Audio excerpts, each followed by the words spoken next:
What's up, STS Nation, and welcome to another episode of Surviving the Survivor, the podcast that promises to bring you the very best guests in all of true crime. And this is a very special STS special. Mahalo Maui is what we are calling it. This is really another fundraiser for the great people of Hawaii, specifically in Maui. It's been decimated and devastated by the wildfires there. As you all know, we did a show with the great Fil Waters, who I'm going to introduce in a moment. A week ago, we were able to raise over $1,000, close to $2,000 for the Hawaii Community Foundation. And I am pleased today to introduce Micah Kane. He is CEO and president of the Hawaii Community Foundation, who we did donate money to. It is the state's largest and oldest foundation that works with individuals, families, foundations, government agencies, and organizations to transform lives and improve communities. And obviously, they've never had a bigger job than they do right now, and they are doing yeoman's work. So big thanks to Micah for joining us as the head of the foundation. And then we have Cammie Clark, originally from my neck of the woods, Florida Keys, South Florida, now coming to us from Maui. She's a reporter with Maui Now, which provides the people of Maui with up-to-the-minute coverage of what is happening on the island, 100% focused on covering news that matters to their local community. In about 35 minutes time, we should be joined by Steve Gregory. He is had a front row seat to some of the nation's biggest stories, a very well-known radio reporter out of Los Angeles. He slept in his car during the aftermath of Hurricane Katrina, been backstage at the Academy Awards. He was dodging gunfire at the protests in Ferguson, Missouri. He is a newsman's newsman. He was on the ground in Maui almost from the day of the fires till just yesterday.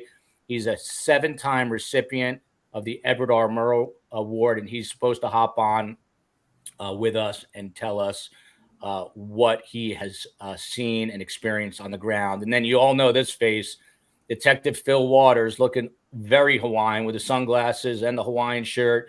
He's investigated more than 400 homicides for the Houston PD, but he spends half the year on the Big Island, about 10 miles from Maui. And the great Fil Waters said, hey, send me this link. This is important. I'm coming on.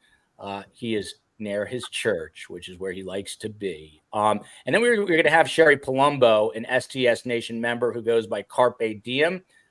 She's stuck at a FEMA meeting. That is the current state of affairs. People are dealing with real life issues. So she may or may not join us. And last but not least, I'm going to read an email from her. Special shout out to Catherine Regier. She sent me this Aloha shirt a few days before the fires broke out, along with my Maui hat here, which I am sporting today in honor of the people from Maui. We're going to get to our guests in just a second. I just want to remind everyone that all proceeds from the sale of merchandise at the STS store today, and you can scan that QR code right there that this COE put together. All of those proceeds are going to go to the Hawaii Community Foundation. I think she also has a QR code directly linked to the Hawaii Community Foundation. If you guys want to donate on your own, you can scan this QR code and you can donate whatever your heart desires. And again, that will go directly to the Hawaii Community Foundation. Of course, today is not about true crime, but about bringing our community together to help another community that's in need. Also, any super stickers today also will go to the Hawaii Community Foundation.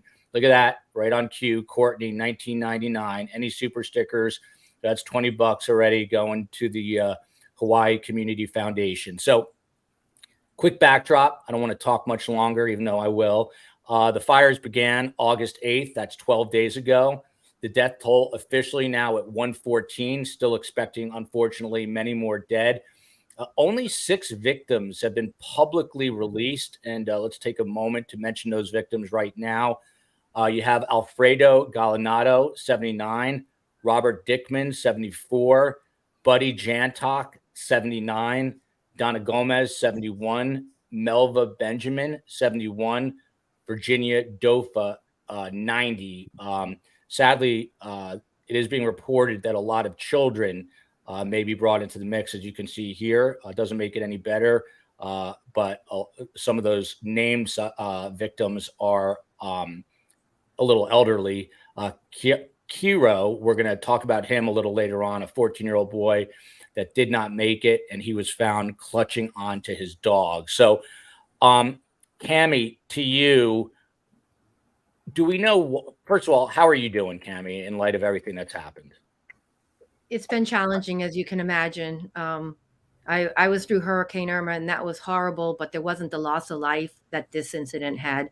And this morning, I went through one more time, and we've been able to identify 17 of the people, the official ones, and then other people where their families have identified them as being deceased. So when you put faces to the deceased, it just really, really is heartbreaking and brings it home even more than it already is. And Cammie, when these fires broke out back on that now infamous day of August 8th, where were you exactly? So I live in Kihei, and we were up all night because there was also a fire on our side of the island. And I live right across from the brand new high school, and it was just roaring, and it was, and you just could see it and building. And so my husband and I, we had hoses, and we were standing literally with hoses all night long, making sure that the fires didn't reach our house. And about midnight, they actually evacuated an area called Maui Meadows that's very close to us, and told everybody literally to get out immediately because they were worried that the fire, if the winds changed at all, would take out that entire residential neighborhood. So it was a very scary night for us. So we weren't quite as aware of what was going on in Lahaina. I had heard that Front Street might be burning, but we didn't get the severity of it really until the next morning. So we were more concerned about what was happening on our side of the island. So everyone was concerned. Obviously, fires broke out. There were really high winds and a hurricane that was moving through. Shout out to Ashley for a $50 super sticker that's going straight to the Hawaii Community Foundation. Laura Waldy, $10. That's going straight to Micah's organization. Maui Swift, $24.99, going straight to the Hawaii Community Foundation. If you guys are buying merch, again, all the merch is going to go. The proceeds are going to go directly to Micah's organization. Just in comments say t-shirt, mug, whatever you guys get. And by the way, we've got STS Nation Loves Maui swag in there that we put together for the store specifically for this show. It'll stay there for a while, and if you purchase anything with Maui, that too obviously will go to Micah's organization. Micah, same question to you. Where were you when the fires broke out? How are you doing today? Well, I think we're doing okay. I was actually where Phil is at. I was in Kohala Tuesday, and there were fires there as well. As Phil is probably aware, they shut down some of the exit roads coming out of that side of the island, and I was making my way back to Oahu. Tuesday evening, notified the mayor of Maui County that we were going to activate the Maui Strong Fund, which is a fund that's established under a memorandum of understanding with Maui County specifically to deal with disasters. As Cammie knows, Hawaii is no stranger to natural disasters, fires, floods, hurricanes, tidal waves, but this is something we've never experienced. The magnitude of winds that we were seeing, both in Hawaii Island, where Phil is at, specifically in Kohala, where thousands of acres of Kohala ranch land were burnt down. Same type of winds. In fact, worse were being seen in Lahaina, 60, 70, 80, 90 mile an hour winds. And so this became something very extreme and really caught us by surprise, Joe. But I think we're managing well. Our team on the ground is working well with nonprofit organizations. Spent the day with the mayor on Friday within Lahaina, visiting the different organizations that were serving people on the ground, met with some of the leaders. Cammie, I met with Archie Kalepa, tried to stop over at Kemoku Kapu's distribution center, but he wasn't around. But, I think they're amazing people out there, Joe. They're some of the most efficient distribution centers that I've seen, and we've been around quite a bit of them. So I think they're doing really, really well. I think the county's EOC center in Lahaina is well staffed and is doing well. And this is going to be a long road, and the people are really, really hurting right now. Yeah. Mike, I was joking on the last show that we're not Jeff Bezos. We couldn't donate $100 million, but we put together about $2,000 for you guys. What's the outpouring of support been like for the Hawaii Community Foundation now? And once again, everyone, here's a QR code. If you want to donate directly to Maui Strong, this is a QR code to do that.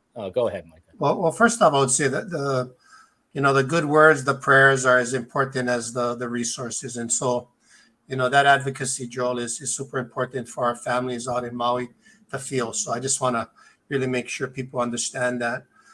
We activated the fund, like I said, Tuesday evening. By early Wednesday morning, some of our most dedicated supporters seed funded the program with about $1 million. By probably 3 days, close to 5 million. And then it kind of just went viral from there. We were able to get the first 3 million out into the community through some trusted nonprofit partners within about 72 hours. Since then, we've had over 170,000 contributions from 44 countries from around the world, including the Republic of Korea. And so it's just been amazing, the outpour of support. And just can't thank the people of this world enough. And we're realizing how special Maui is, not just to us as Hawaii people, as Kama'aina, but also to the people who have visited there and care about Hawaii. So it's been a special time, but at the same time, again, like I said, it's going to be a tough road for our people on Maui. Eventually, hopefully, our world comes to a place where we come together when it's not tragedy, but we seem to always do come together in difficult times. I'm glad to hear. It gave me the chills. I think you said 44 countries, including the Republic of Korea. So that is amazing to hear that the Hawaii Community Foundation, that people are stepping up. Phil, I'm coming to you in a second, I promise. But Micah, back to you here from our viewer, from SBS Nation member Sally Vela. I was reading where Lahaina was the former capital of the Hawaiian Kingdom and is more than 220 years old. Can you just speak to the importance of Lahaina and its history? She's exactly right. I mean, in terms of how we conceive a capital today, Lahaina was the Hawaiian capital. And if you are there, it's a very central point. You can access many of the neighbor islands, by canoe. Molokai is 26 miles away. Lanai is, a very short, sail away. Hawaii Island is very close. And then right behind Molokai is Oahu. And so, it's strategic location for our leadership to convene pre-contact. Lahaina was the place. It had some of the most robust food systems and water systems of pre-contact, and was a breadbasket for the island chain. And it has tremendous Hawaiian history. And so she's very right. I probably gave a little bit more information than she wanted, but it is a special place for the Hawaiian people. And thank you for explaining us, giving us a brief history lesson. Fil Waters, you're at your favorite place, church. You heard Micah say prayers are just as important in his point of view as donations. What was the mood like in church today? What are people saying about the tragedy there? Well, we're in Pule. We're in prayer for those folks over there and have been since this thing happened. We are also designating tithes and offerings that are going directly to the relief, and we'll continue to take those types of donations, tithes and offerings. So we're on it. We've been coming to the islands, to Hawaii, for 30 years. And we have been on almost all of the islands, but we've been on Maui when the wildfires have cranked up. So we're not unfamiliar with that situation, nor are we unfamiliar, as Mike was talking about. We had fires here at about the same time, burned off 1,000 acres. He's already mentioned Kahala Ranch and There was even some fire that got close to Mauna Kea, down to the resorts, and so forth and so on. And there were some reports that there was an investigation that a couple of the ignition points, one of them looked like it was a power line issue or something more organic, and then another one looked like it may have been arson.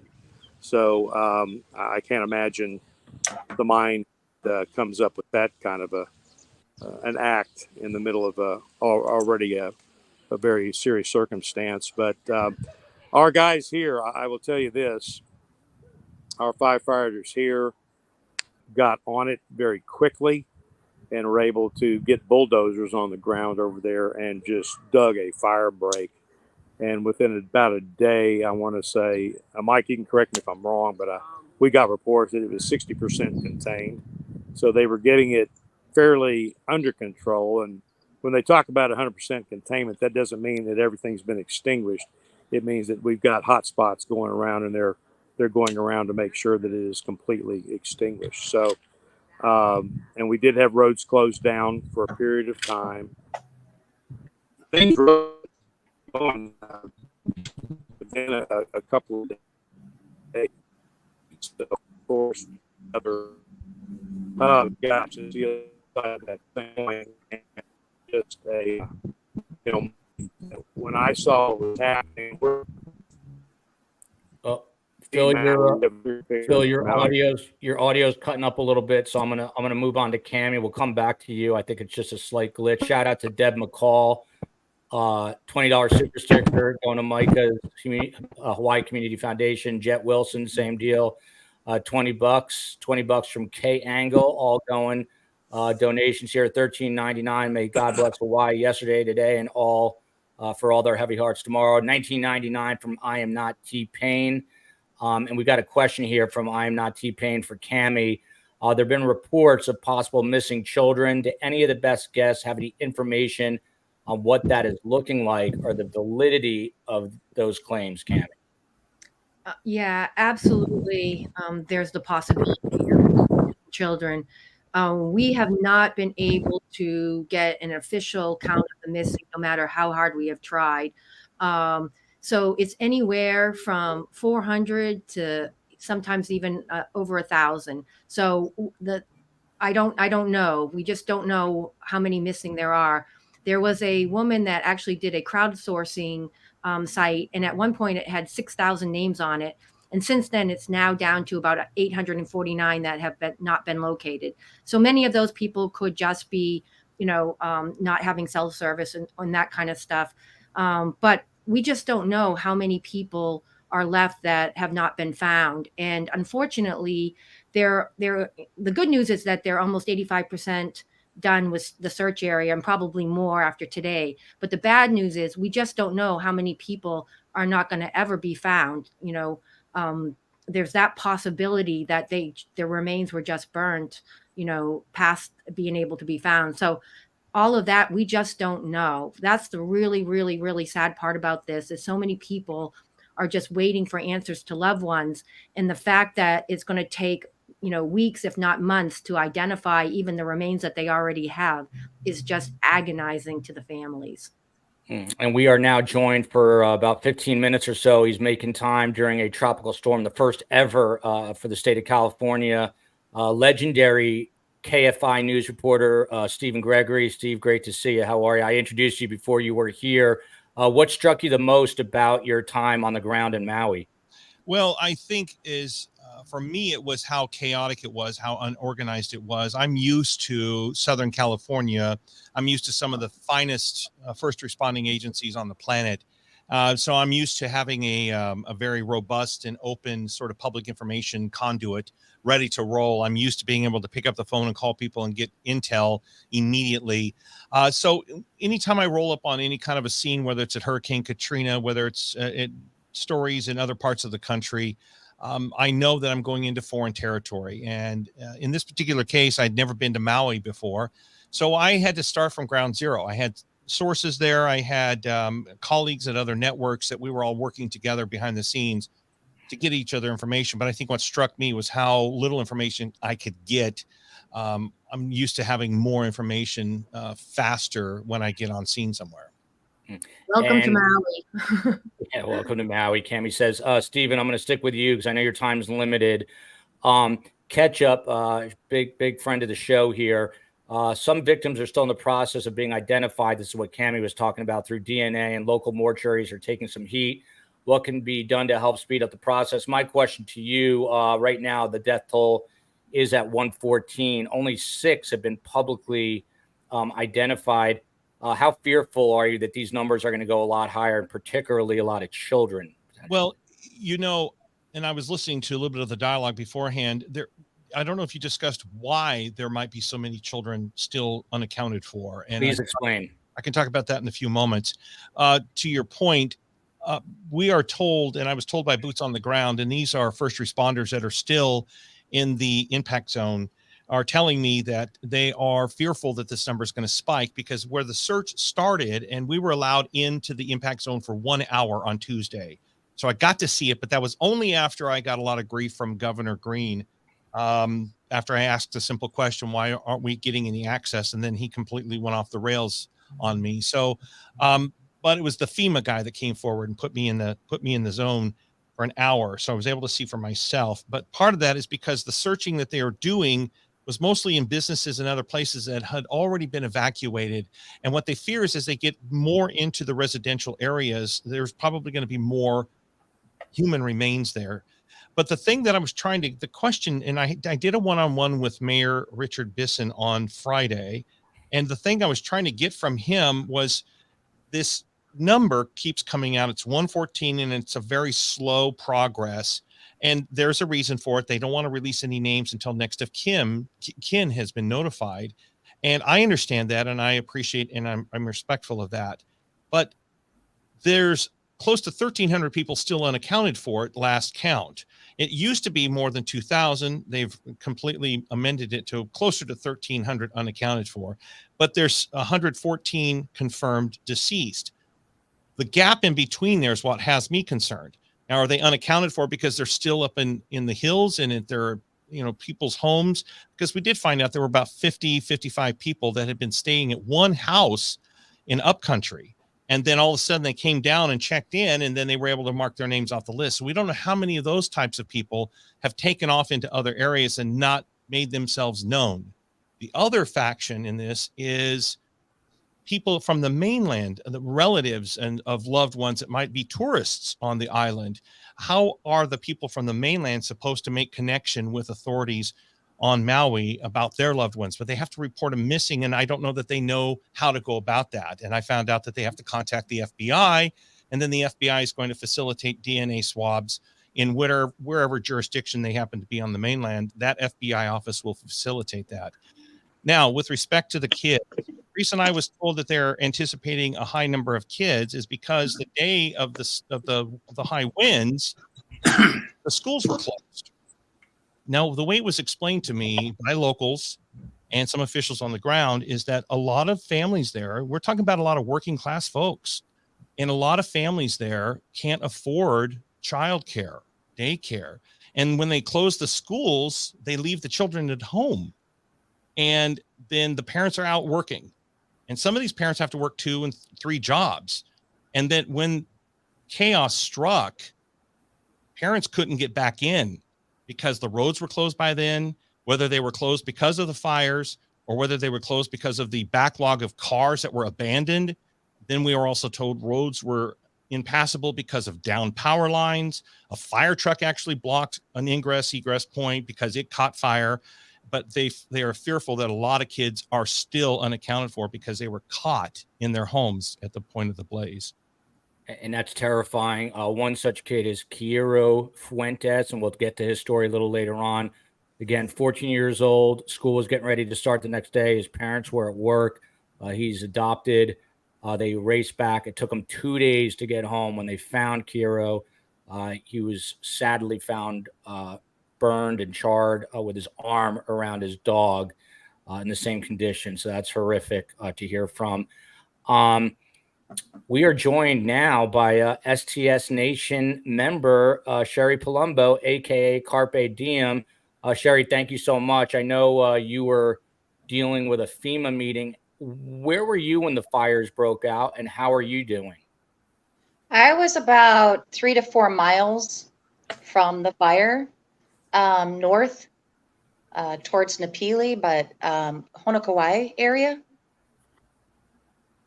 And how are you holding up in the wake of all this? I'm good. Sleep isn't so great. Things are kind of chaotic. You know, it's a disaster area and there's a lot going on. So yeah, it's pretty rough. Cami, to you from I Am Not T-Pain, from the viewpoint of someone in Maui, especially you as a reporter, how do you think the local government has been handling the situation? Obviously, anytime there's situations like this, a lot of criticism thrown the way the government. In this instance, is it warranted, do you think? And a Well, shout out to Mac 4999 going to Micah's organization, Hawaii Community Foundation. We're going to get back to Micah in a moment. Go ahead, Cami. I'm sorry. Well, I've been a journalist for most of my career, but for 3.5 years, I was a public information officer in Monroe County. And when we had Hurricane Irma, and so I know the behind the scenes, what happens in an emergency operations center. So there's so much being done behind the scenes that you never see. So we were super criticized for everything that we did during Irma. That being said, so I understand, everything that can happen in that situation. But I do think that the response has been shaky. I mean, there's been areas that have been wonderful, and then there has been areas that have been shaky. And part of it is trying to get supplies to the people that did survive in West Maui. And the problem was the road. You could get past the road, but you needed to make sure people didn't get into the impact zone. And I think they could have figured out a way to make that happen so that people could go to stores, they could get help, and supplies could get in, instead of blockading it completely. So that if you were in West Maui and you went into to get supplies where on the other side of the island, you could get back home. And that was a problem. They wouldn't let you back in if you left. So I think that could have been handled better. Obviously, we'll find out, after everything is accounted for, what happened with the actual response and whether the sirens should have been, turned on and those kinds of things that will come down later. But just having been on both sides of a disaster, I know that it is chaotic at first. And to the point of the gentleman that lives in California, and I used to live in California, have way more resources than Maui. Maui is a small island. And again, we're an island. So to get resources from somewhere else is very difficult.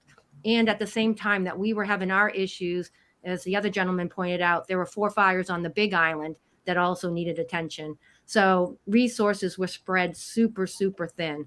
And I think there was just a perfect storm of things happening on that day. Some could have been prevented and some could not.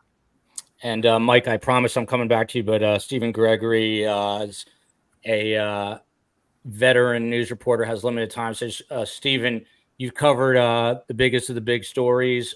Where do you place this in the stories that you've covered in terms of destruction? What comes close, if anything? Well, it ranks up there, but I've done Hurricane Rita, Hurricane Katrina, the numerous wildfires that happen here in California, Arizona, Colorado, and Utah. Something that and I'm sorry, ma'am, I forgot your name, your first name, the journalist, the one. Cami. Yeah, Cami. Yeah. So, you brought up something that was kind of interesting that I wanted to touch on. You were talking about the lack of resources. And the one thing that struck me here, or when I was on Maui, is that the one thing that is crystal clear to me is that you can have the smallest of agencies and the largest of agencies, but if they don't have an incident action plan that includes a communications part to it, it is not going to work. It doesn't matter if you have an agency of 5 people or 500 people, as long as you're organized and you're well, you're well versed and you're well educated on the protocols for whether it's NIMS, National Incident Management System, or Incident Command System, like ICS. It doesn't matter if your agency is a tiny one or a huge one. If you're organized and you're ready to go, even the most challenging of disasters, should be no problem on the communication side. I'm not talking about deployment of resources. I'm talking about on the communication side, which is the thing that really struck me. And if you all saw how the emergency operations director, Mr. Andaya, sort of fell on the sword, if you will, because, I think his resignation was going to be imminent after he made the statement that he didn't regret not turning on the sirens. I thought that was an incredibly bold statement to make, considering that his own website says clearly that they use the sirens for wildfires. So, and that they have different tones and at different cadences. So his information was completely contradictory. So I think that the reason that we weren't getting the information that we needed was because it seems to me that entire agency was very, very poorly run. Mike, I want to go ahead, Cammie. Go ahead.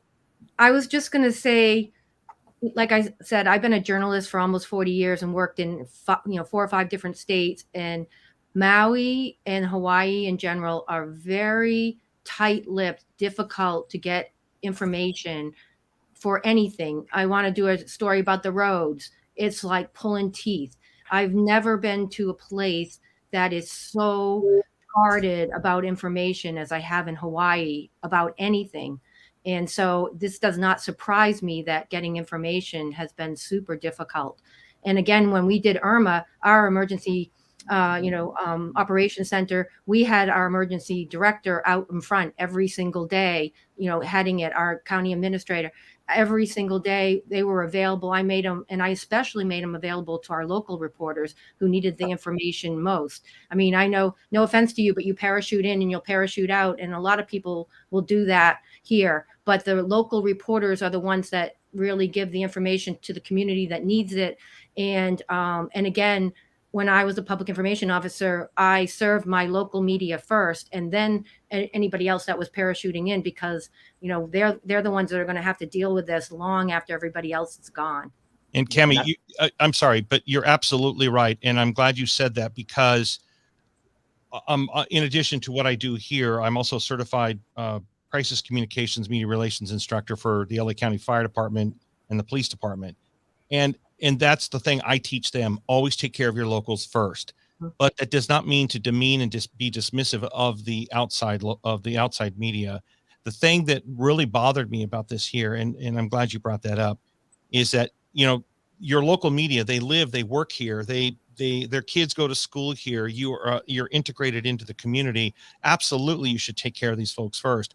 But what happens in these networks, as you well know, including myself, we can be bullies, and we can come in here and we can make all kinds of demands, and it's just, but that's my job. My job's to go in and get answers. And the thing that really strikes me is that an agency that's prepared for that should be able to work their way around it. Now, at one point, I don't know if you folks knew this, but they put an edict out that only local media were going to be allowed into the impact zone. Outside media would be allowed in as long as we passed a cultural sensitivity test. I've never heard that. Yeah. But you're right about being tight-lipped. Now, Cammie, do you think that Maui's learned its lesson because of this, or the governor of Hawaii has learned his lesson because of this? Do you foresee that ever changing again? So I personally think that our governor, again, he's only been on the job, recently elected, has done and this is being trying to be as objective as I can, a very good job on many fronts. He's very proactive. So I am going to give him a chance to correct this. This is something that was not created by him. And so we'll see if he can pull off other things that he has done, because he's been very proactive in housing and some other issues that, have struggled for years. And he's trying to do things that have been not done before, think outside the box. So I'll see how he handles this. Locally, it was a mess. I agree with some of the stuff that has happened here.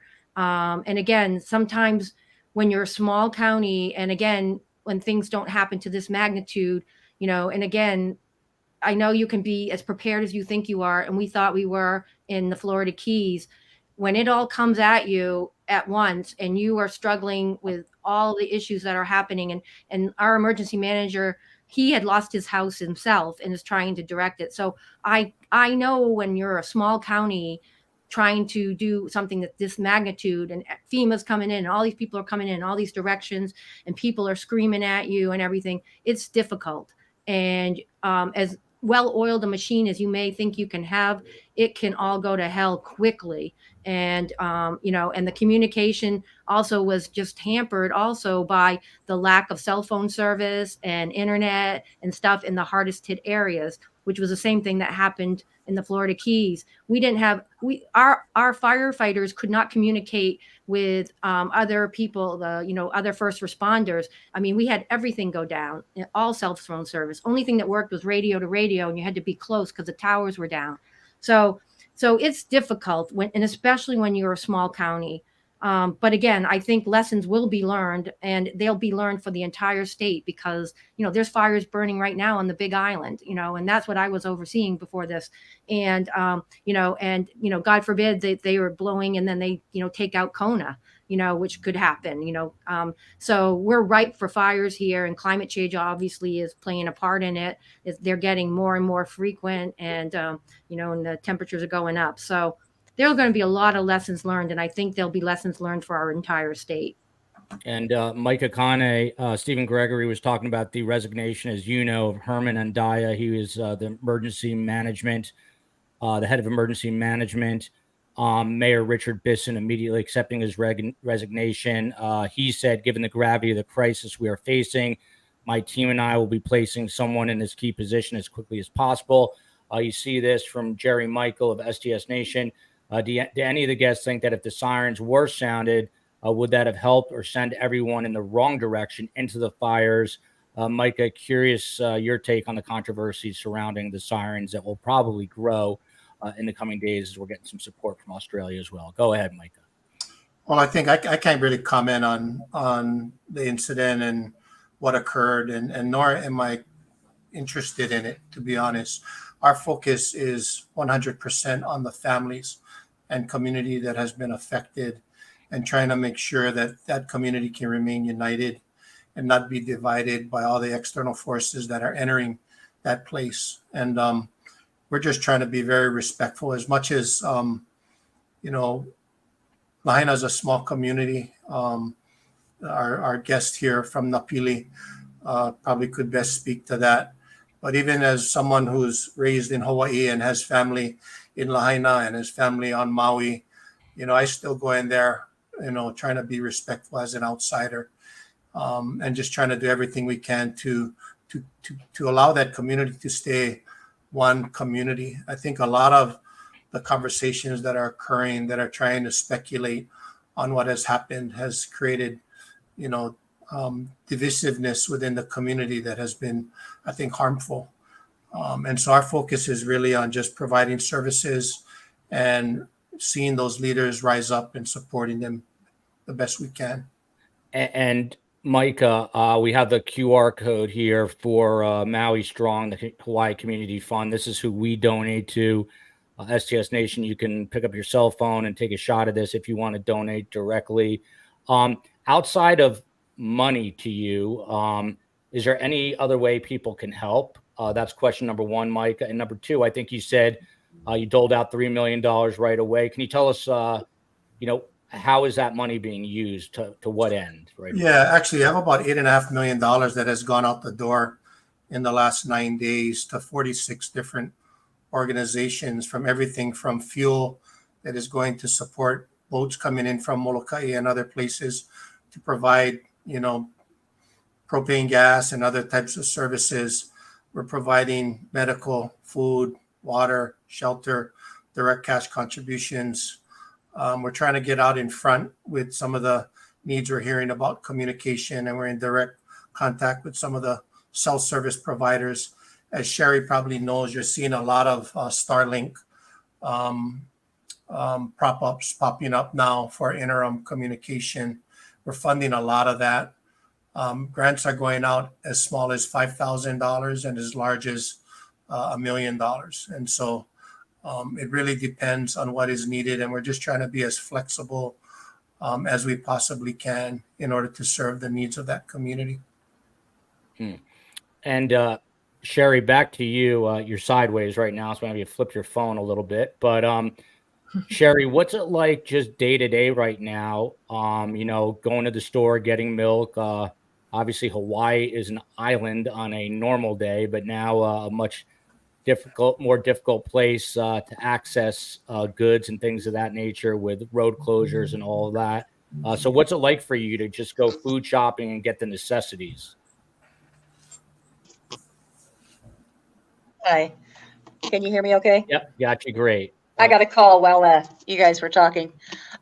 So in the beginning, it was pretty difficult, but everybody just kind of gathered around in different areas and pulled our food together, and we just kind of shared and made sure everybody had everything. And then we had grassroots come in. Pu'uana Ohana came from the other side of the island, the back road, which they often call Death Road because it's so dangerous to drive. And so her and her husband and her kid, they came over and they were like, do you need water? Just driving in and out of different areas, checking on people. So then we started getting water, and then boats were coming from Molokai over to Napili Beach to bring supplies that way.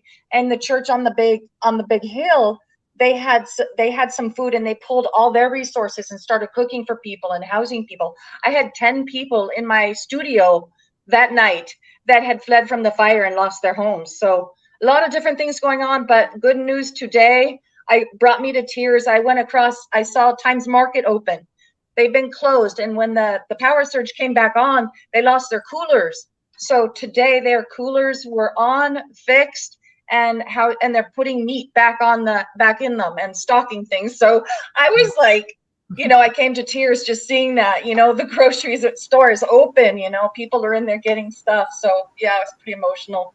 And Sherry, you look like you're doing well, which is great. Where are you from originally? Are you from Maui? I live in Maui. Maui is my residence, my home, but I'm originally from California.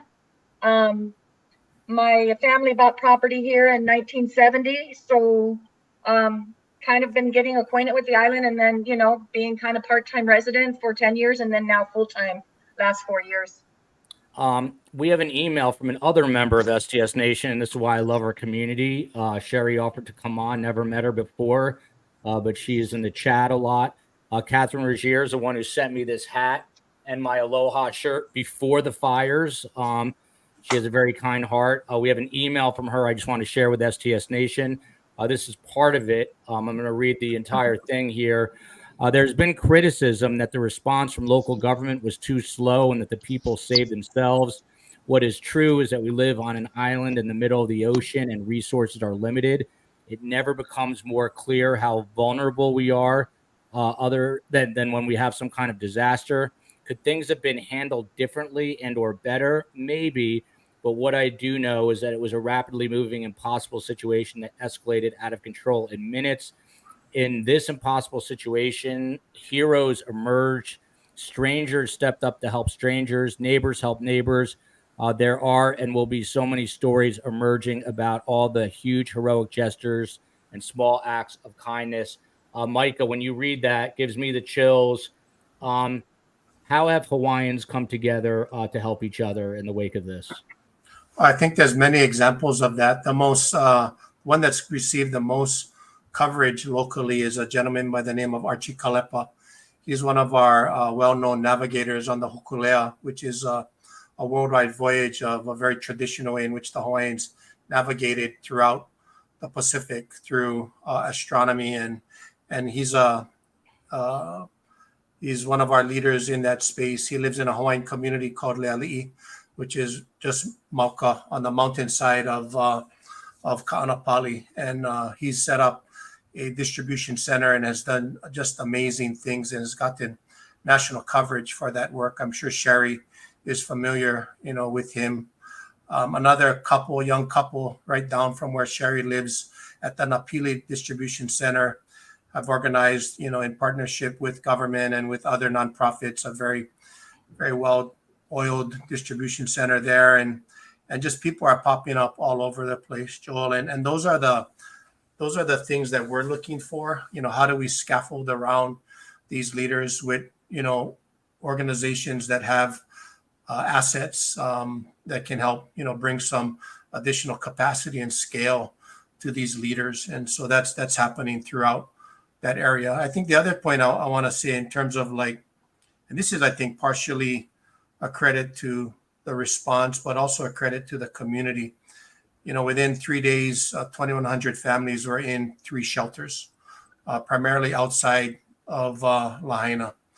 When I was up there on Friday, there were only 7-8 families in those shelters. So it means that people are moving in with other people, and that's the local style. We take care of each other, we take care of our family, but that's going to stress the system, in the short term. That's not a sustainable model because that's already happening prior to the fires. I mean, families were doubling up. Families were already, distressed financially. I think our gentleman from LA who visited kind of pointed out how families are working 2 to 3 jobs because the cost of living in Hawaii is so high. I mean, that fragility is what made this an extremely difficult situation, in addition to the extremely unique, environmental issue that occurred with the power of the winds that came through that valley. I think a culmination of all of those things made this a very, very difficult, disaster to deal with. And Stephen, Micah speaks very eloquently, and he runs the Hawaii Community Foundation. And I know he does not want to get involved in the politics, but you're a reporter, and Cammie's a reporter, and obviously June here is asking a question. Many people are asking why no sirens. COE, she is the chief of everything. She runs the show. Do we have the sound from Jonathan Vigliotti of CBS News? Not sounding the sirens. I do not. And the reason why... So many people said they could have been saved if they had time to escape. Had a siren gone off, they would have known that there was a crisis emerging. And as we know, so many bodies were found in the ground as the flames caught their heels. Give you the answer? The sirens, as I mentioned earlier, is used primarily for tsunamis. And that's the reason why many of them are found, almost all of them are found, on the coastline. The public is trained to seek higher ground in the event that the siren is sounded. Had we sounded the siren that night, we're afraid that people would have gone Mauka. And if that was the case, then they would have gone into the fire. By the way, I should also note that there are no sirens Mauka, or on the mountainside, where the fire was spreading down. So even if we sounded the siren, it would not have saved those people on the mountainside, Mauka. According to the state's own government And as we website, know, those sirens can we be can used for a variety of We can natural take that and down, Bugs. Thank you. As we know, he has since resigned. Stephen Gregory, to you, as a former network news guy myself, I think that's a very valid question to ask. What are the big questions you'd be asking today? Well, a lot of the same. And first of all, Micah, I wanted to tell you that we've been directing everyone to the Hawaii Community Foundation for fundraising. Thank you, buddy. We were doing that starting on Tuesday when I hit the ground there and started on air. So that was the organization I was told to promote, and that's what we've been promoting. Thank you, Steve. We really appreciate it. No, of course. I've been told you guys do amazing work. To your question, we wanted to know. Here's the thing I want everyone to know. First of all, I might come off as a little cynical here, and it's not that. It's because I've been doing this for 43 years, and I take it very seriously. When I approach these, I've done enough of these throughout the country to know what has happened, what is expected, what's happening next. I know all the steps. I've been in the EOC at the LA County Fire Department when these things have happened to observe myself. Those questions that I ask, a lot of times it immediately goes to blame. Everyone wants to blame somebody. Everyone, that's the human nature. That's the human thing everyone wants. How did this happen? And I think that's what was happening here, because let me tell you, I was driven, my line of questioning with the governor on Monday and everyone since then was driven by locals. These were the questions the locals were asking of me. And these were the questions they knew that they couldn't get answers to. They thought I had the kind of access that would get them their answers. And I was talking to the poorest of poor. I was talking to business owners. I was talking to tourists. I thought I had a pretty good swath of representation on the island when I was there. I was there from Sunday through Friday. I got back overnight Friday. And I was asking the questions that were asked of me. So when I go in there, I'm already armed with the questions from the people. But there's always going to be time to lay blame. There's always going to be time to point fingers. What we had to do at that point was get in to see what there was, because the first rule of journalism for me is I'm not into propaganda. I don't wait for agencies to tell me what the situation looks like. I get paid to observe and report. I have to go in there with my own eyes and see for myself. I can't get a sanitized version from a government agency because they're going to sanitize the version. They're going to tell you what they want you to know in the order they want you to know it. So my job is to go in there with an objective lens. And that was the point I was trying to make with the governor on Monday. Instead, he chose to make it personal. He didn't know anything about my career. He didn't know anything about my body of work. He instead accused me of wanting to step on the bodies and the ashes of the dead. Instead, on Tuesday, I was able to walk down the center of the asphalt, as dozens and hundreds of other people had before me during that fire or after that fire, and did it in as much of a respectful manner as I could, given the direction I got from the federal agency FEMA. So my job there as a reporter, as an objective observer, is to try to answer the questions the locals want answers to. And those included, a response. And a lot has been made about the slow response. There's a number of reasons why the slow response happened. It doesn't look like that when they have red flag conditions that they're not as proactive with their resources as other jurisdictions are, meaning deploying engine companies out for structure protection in advance of a fire. That's what red flag conditions do on almost other southern and western states. They deploy resources in advance of a coming wildfire or in advance of conditions that might spark a wildfire. So pre-positioning and pre-deploying resources is a big part of it. I want to know how this can be prevented in the future. Really, what is going to happen while those officials are up there talking with us? I already know that there's many people working behind the scenes to get the resources to the people who need it. That's already in motion. So this notion that I have to somehow be kinder and more respectful and be different to these officials, that don't play with me, because those officials, they've already got answers. They've got a lot of answers already, but they're not telling us a lot of those answers. You can't tell me that they already know the chain of events of who made what decision at what time. Of course they know. And there's a digital footprint that also proves it.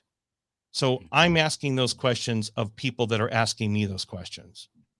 By the way, this is video of Lahaina. You can see a lot of the mansions were saved. The smaller homes on the interior destroyed. Cammie, apologize. It's taken a while to circle back to you. I believe. By the way, I've got to go now. So I'm because we had a 5.1 earthquake on top of having a tropical storm on top of everything else. So Steve Gregory, you're a mensch. You're a mensch. I appreciate you being on the show very much, and we'll call on you again for other news stories. I hope. Take care, all. Be safe, everyone in Hawaii. Be safe. Thank you. Thank you very much. Bye now. Thank you. Good luck reporting. Cammie, what if anything are you expecting from President Biden's visit? Well, he's received a lot of criticism for not speaking up sooner, and his no comment situation.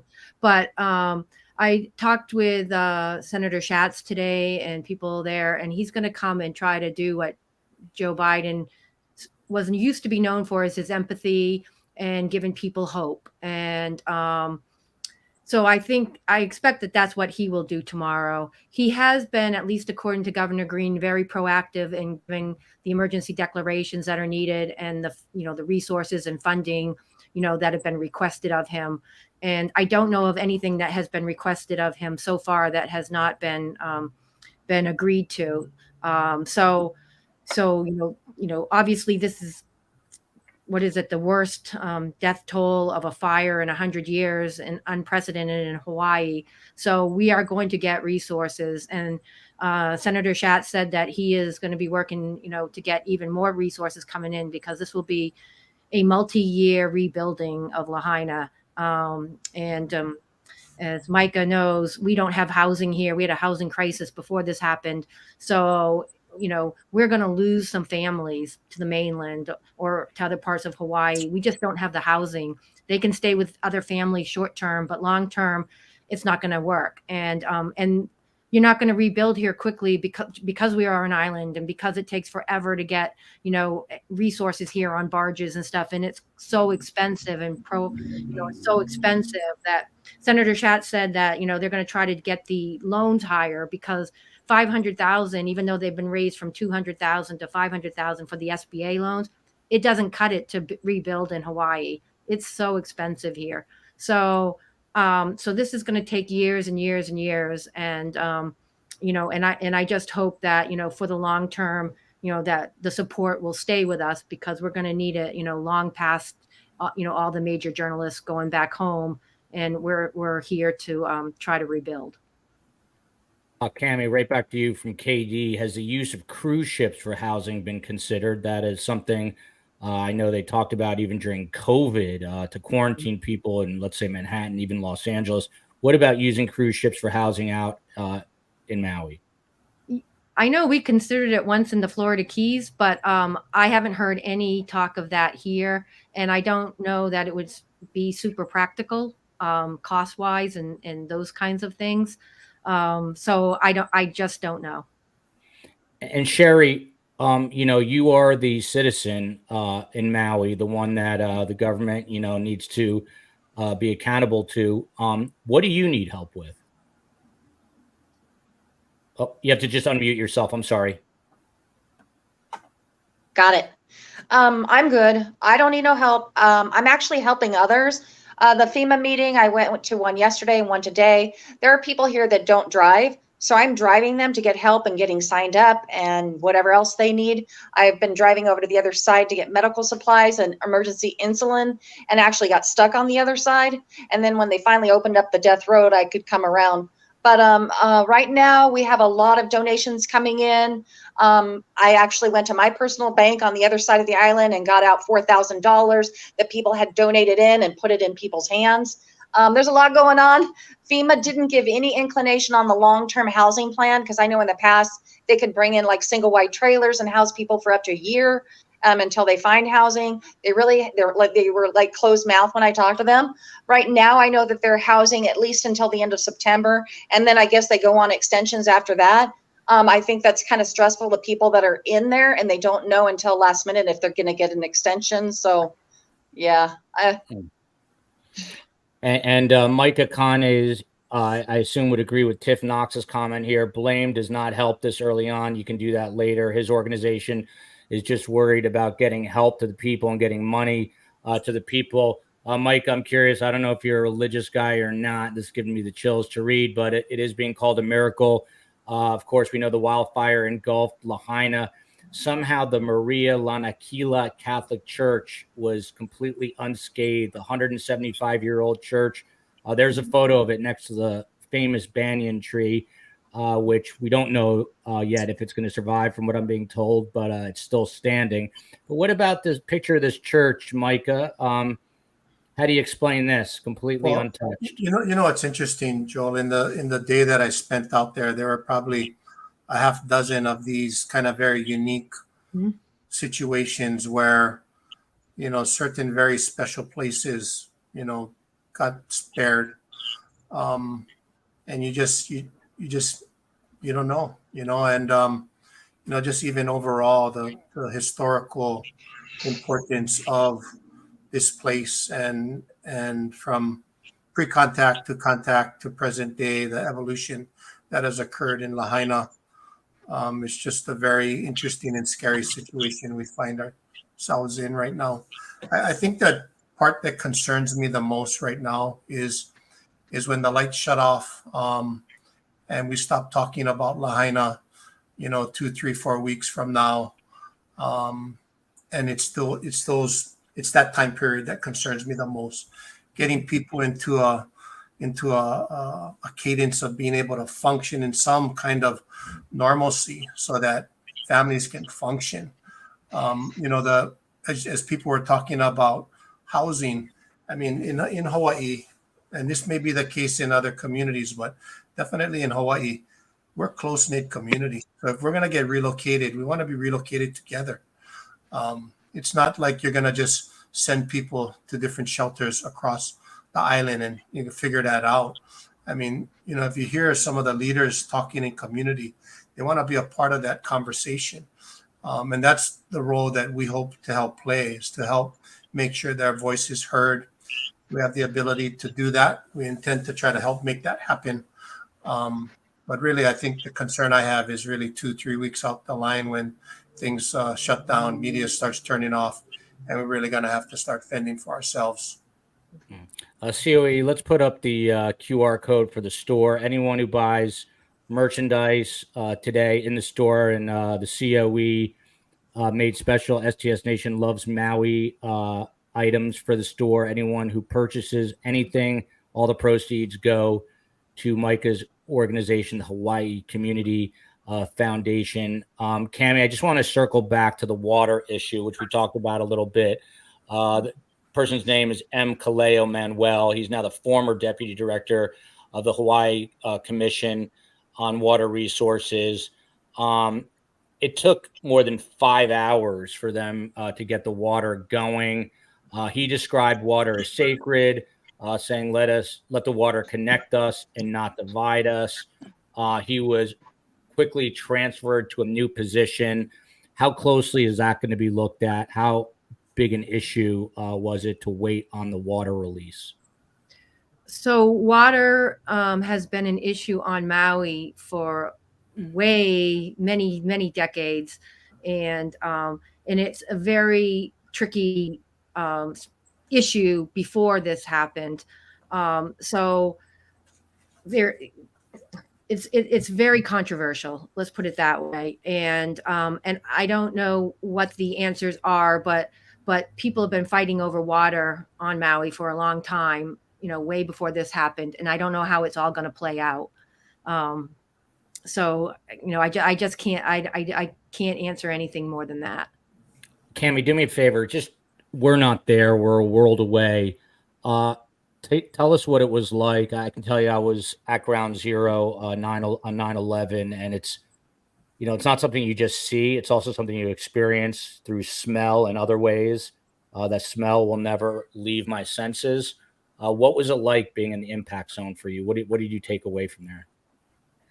So I went down Front Street in Lahaina during COVID when there was not a single person there except for one homeless person, and I thought that was devastating to see Front Street like that, where there was nobody there, everything was shuttered, and I thought that was the worst thing that could happen. And then when you see it destroyed, because it is a magical place, and there are other places that would be devastating, but for me, Lahaina was so historical. It was so special. It's tragic beyond just all the people's lives lost and homes lost, and to be in that area, and you just cry. That's all you do. You just cry, because it can never be replaced. It can be rebuilt, but it can never be replaced. It will never be the same. And I think that's the tragedy of it all, is that,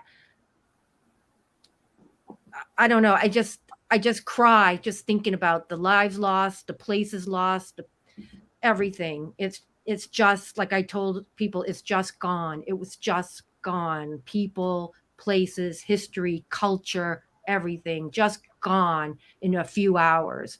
And I don't know. It's going to take a long time for this community to recover from it. It really is. And everyone who's been to Lahaina, like this person has a story. I worked at the Dirty Monkey building on Front Street. Front Street was a building where a large portion of the victims are believed to have died, kind of the epicenter or ground zero, to use a 9/11 phrase there. There was no pattern, no single path to safety. It was very haphazard. Some waited it out in the ocean. You're seeing photos right there. That is a shot of Front Street on fire. People tried to escape by car. Micah, you said you have family in Lahaina. How's your family doing? I think right now we're good. The people that I know of are in shelters. We have a lot of family in the fire department. There's about 300 firefighters within the county of Maui. 20 of those firefighters lost their homes for lifeguards. So these first responders were also, people who lost, their livelihood. And so, first responders are a key, group that we're trying to service as well. But I think, there's not if you've lived in Hawaii for a period of time, somebody that's been directly affected by this disaster. It's the world's biggest village, Joel. So, we all know each other, we care about each other. And, I think everybody's been impacted in some way, shape, or form. Yeah, and we're going to let everyone go in just a moment. Everyone's been incredibly generous with their time. And for full disclosure, we were going to have some other guests. And just because of the logistics and the communications, both Cammie and Micah stepped up really last minute. And it was a coincidence that Micah Kane runs the organization that we donated to, but you couldn't have a better guest to speak to that. Sherry, I'm going to have you unmute yourself. I'm just wondering, have you seen the impact zone? Have you been close to Front Street? Have you seen the destruction with your firsthand with your own eyes? And what did you think? I drive by it every day. It's difficult to see. To get over to the other side, I got to drive by like a mile and a half of just complete and utter destruction, and and then you can still see into Lahaina town proper. I mean, it's hard, and when you get up on the bypass, you're looking all the way down over Lahaina. So yeah, it's pretty rough. It's hard to see. Yeah, I can only imagine. There was a home. Unfortunately, we don't have a photo of it. At 271 Front Street. This is another one of these sort of miracle stories. 100-year-old home. It was untouched. People say it looks like it's photoshopped. It has a red roof. Yes. Yeah. Sherry, to you, have you seen this house? How strange is it that it's untouched in the middle of all this? I actually haven't seen it with my own eyes. I saw the photo. I read an article this morning, and that's a historic home that was, rebuilt. And he actually put a metal roof on the top, and he also put river rocks around his vegetation. So there was a couple factors that I think played into, helping save his home. I mean, there is no rhyme and reason on some of the houses that got saved, and some that, where I just skipped over a whole subdivision and then went on to another place. I actually did see it. So on the second day, the day after the fire, I got on a boat and we took supplies by boat into Black Rock. And when we drove by, we're like, no way, that house is standing. And it had a car that was totally good. And we were driving by, we're like, no way, it's fire, fire, fire. This house with a little car, and then fire, fire, fire. And yeah, and I'll send you the picture. But it is. Cammie, how do you explain it, Cammie? Well, it's weird because when I just did a video, just there letting it is. The COE just brought it up. If you look around, destruction everywhere except for this one house, 271 Front Street. Even Micah Kane, who's born and bred on the islands of Hawaii, shaking his head in disbelief. Cammie, go ahead. Yeah, there are other places that are like that where you go, how did this fire go around this one, like the one church or this one area, like the whole shopping center, the Lahaina Gateway Shopping Center, fine. All before it, awful. All after it, burned. And the whole shopping center, fine. I mean, it's just weird how the winds must have blown it around. I don't know how to explain it. Maybe the fire jumped, which sometimes that happens. But yeah, there are pockets where you're like, how did this place survive? And the place right next to it burned to the ground. Jay here says there has to be something learned, what actually happened, and how is this not going to happen again? These people cannot die in vain. It takes tragedy sometimes. I can guarantee you that they will learn lessons from this and will improve with time. One final note, the Hawaiian Electric Company is now rebuilding already sections of the grid. And obviously it's going to be a tremendous amount of work to get all the infrastructure back up. COE, let's put up the QR code for the store one more time. That's the QR code for our merch store, for STS's merch store. There are STS Loves Maui shirts. Again, all that's going to go to the Hawaii Community Foundation. Wish I could say that the way Micah says it with his native tongue. And then let's put up the QR code for Micah's organization, the Hawaii Community Foundation. You can go directly to them if you want to donate to them. We'll put that up, the QR code for the Hawaii. There it is. Just want to thank all of our guests for coming together very last second. Big shout out to Steve Gregory, an amazing reporter behind the mic for KFI in Los Angeles, as you heard. He's covering the first ever tropical storm in California. And on the day that happens, there was a 5.1 quake in Ojai, California, not far from LA. So he's all over the place. And we appreciate him spending time today. Detective Fil Waters, who bowed out of church. He's investigated more than 400 homicides. Big heart. And he's thinking and praying for the island. And of course, we've got Sherry Palumbo, better known as Carpe Diem, as a member of STS Nation. And I think she just bounced off. So Cammie Clark with Maui Now. She is a reporter. She was a reporter here in South Florida. You can tell a very sensitive and caring one. Working for Maui Now, where 100% of what they do is focused on covering news that matters to their local community, which needs it now more than ever. Cammie, your final thoughts amid this tragedy. Well, thank you very much for doing this. And Micah's organization is very deserving of everything. They do wonderful work. So thank you, everybody, for giving. And goes without saying, a huge thanks, mahalo to Micah Kane. He's CEO and president of the Hawaii Community Foundation. It is the state's largest and oldest foundation. Micah, thanks so much for doing this. Any parting thoughts, any way the STS Nation and the greater population here on the mainland can help you? Just a lot of gratification for organizations like yourself, spreading the word, Joel, and getting the support out there, keeping the good thoughts and prayers, and keeping the resources coming. Can't thank you enough for giving this opportunity to us. So just a lot of mahalo. Mahalo nui lo kako. And these are some of the faces of the victims. These are not the officially identified victims, but either family or people that know these people. One of them is Kiro, 14-year-old Kiro Fuentes, who was found clutching his dog, burned in his house while his adopted parents were out working. That's a really tragic story. Hopefully his loss and the others, as other people said, will not be in vain. And I don't think it will be. Obviously their lives lost way too soon. We're thinking of all of them. Please help in any way that you can. Just a very quick programming note. Tomorrow, 7 p.m. Eastern time, we're back on the true crime bandwagon. We're covering the latest in the Rachel Morin trial with an amazing panel, including a Baltimore detective and Joe Giacalone, who's been all over that story and the Long Island serial killer. Until then, love you, America. Love you, Hawaii. Love you, Maui. Love you, Lahaina. Love you all. Please stand by, guests. Stand by one moment.